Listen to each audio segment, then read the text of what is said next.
Okay. ఈరోజు మన దయగం మండల హెడ్క్వార్టర్లో శ్రీ సర్దార్ సర్వాయి పాపన్న 375వ జయంతిని మనం నిర్వహించుకోవడం జరుగుతుంది.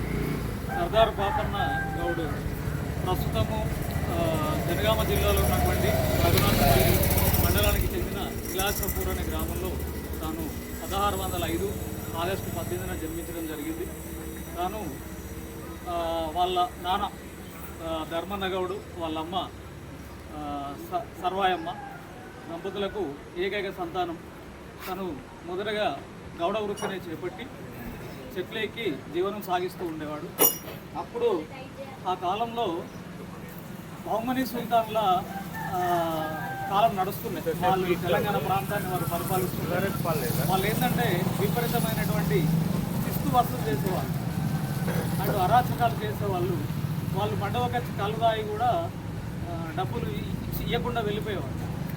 అలాంటి పరిస్థితిలో ప్రజలను పీడిస్తున్నటువంటి ఆ బహుమని సుల్తాన్లకు గుణపాఠం చెప్పాలి అని చెప్పి తిరుగుబాటును చేసి ఒక గెరిల్లా సైన్యాన్ని ఏర్పరచుకొని బహుజనులందరినీ ఏకం చేసి, ఒక గౌడ జాతినే కాకుండా బహుజనులందరినీ ఏకం చేసి అందరికీ శిక్షణ ఇప్పించి సుమారు ఒక 12,000 మంది సైన్యాన్ని తయారు చేసి బహుమని సుల్తాన్లపై పోరాటం చేయడం జరిగింది. ఆ పోరాటంలో విజయం సాధించడం కూడా జరిగింది. ఆయన తన జీవితంలో సుమారుగా 20 కోటలను నిర్మించడం జరిగింది.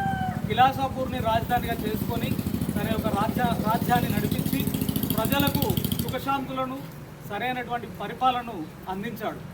అలానే కాకుండా 1707లో గోల్కొండ కోటను కూడా వశపరుచుకొని గోల్కొండ కోటని రాజధానిగా చేసుకొని అప్పటి మొఘలులకు కూడా చుక్కలు చూపించినటువంటి సర్దార్ సర్వాయి పాపన్న సుమారుగా 7 నెలల కాలం పాటు గోల్కొండ కోటను పరిపాలించడం జరిగింది. సర్దార్ సర్వాయి పాపన్న ఆ కాలాన్ని చాలామంది చరిత్రకారులు ఒక స్వర్ణయుగంగా లిఖించడం జరిగింది. అట్లాగే ప్రముఖ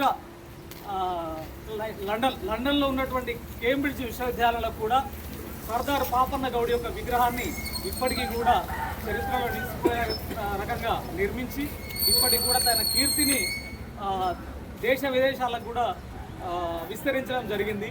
సో ముఖ్యంగా బహుజనుల కోసం విపరీతమైన పోరాటం చేసి తన ప్రాణాలను కూడా సైతంగా పెట్టి బహుజనులకు రాజ్యాధికారం రావాలి అని చెప్పి రాజ్యాధికారాన్ని తీసుకొచ్చి ప్రజలకు అన్ని విధాల మేలు చేసినటువంటి వ్యక్తి. సో మనం కూడా ఈ సర్దార్ పాపన్న జీవిత చరిత్రని ఒక ఇన్స్పిరేషన్గా తీసుకొని సో బహుజనులందరికీ కూడా మంచి జరగాలని కోరుకుంటూ సెలవు తీసుకుంటున్నాను. నాకు